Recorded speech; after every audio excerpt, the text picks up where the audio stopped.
There were always threats, followed by begging, followed by crying, and then screaming, and then the worst sound of it all, the inevitable silence.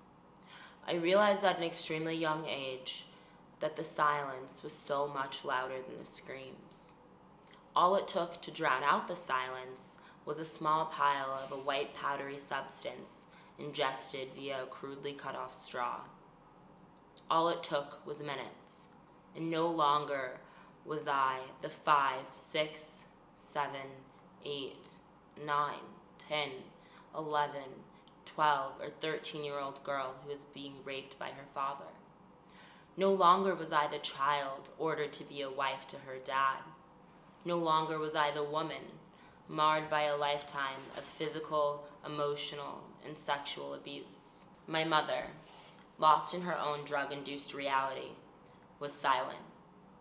But the deafening silence from the room where my father kept my mother while I screamed for help was now being filled with a low hum. And that hum helped me forget, like it helped her forget. And although the reprieve was short, I knew that all it would take to continue that euphoria was more of the magic powder. And for a long time, I continued believing that, until my straw was no longer enough. Then I was introduced to the clear tube with the black lettering written so delicately along its length, capped with that beautiful shade of orange covering the metal-pointed tip that would soon control every minute of the rest of every day of my life. I look back now and I notice the irony in that shade of orange. Had I known then what I know now, which is that by uncovering that cap, I would have given up my life to live in a 4x6 cell, I would have run the other way, or so I tell myself now. 15 days after I turned 21, I found out I was pregnant.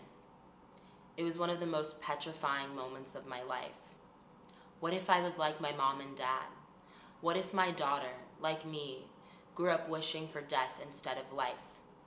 On August 15th, 2001, I became a mother. And even though I became a mother, my addiction continued to ruin my life. On July 17th, 2017, I overdosed in a laundromat and died. The paramedics were able to revive me using Narcan, but not before a kid videotaped my lifeless body and posted the video on Facebook. My daughter saw that video, and for more than 24 hours, she thought I was dead. I've done everything in my power since to show her that she's my reason for living. When I leave this place, I'll have no home to go back to.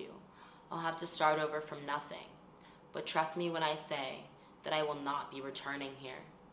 I hope to be a substance abuse counselor, because even though I lost 21 years of my life and almost everyone I love to addiction, addiction does not define me.